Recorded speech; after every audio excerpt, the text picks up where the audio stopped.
What's up, mga busing? Isang pinagparang araw sa inyong lahat. For today's video, tuturuan ko kayong paano gumamit ng infinite method ng corrupt at tranquil ngayong event. Ito yung mga requirements para magawa ang method nito. Number 1, merong o dapat kudama. At number 2, meron ka dapat corrupted kudama, mga busing. At ang pinamaina, meron ka dapat eat over eat na slot. Ito rin ang pinaka-importante mong dapat bilhin na para magawa ang infinite method ng corruption at tranquil na mutation. Kailangan mong bilhin itong Zenpair. Kung walaan ito, resta mo lang para makabili ka. The more the merrier, mas mainam kung saan daan ang bibilhin mo. Tara na mga bossing, diretso na tayo sa video para makita nyo ng tuluyan ng ating method dahil napaka-importante ito.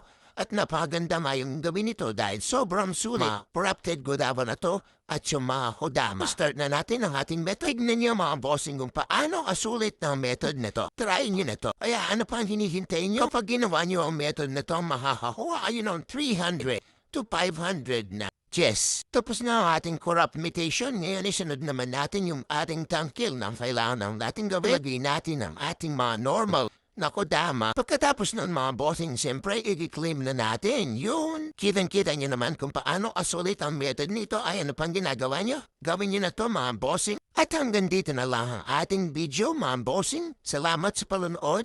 God bless all and to God all be the glory.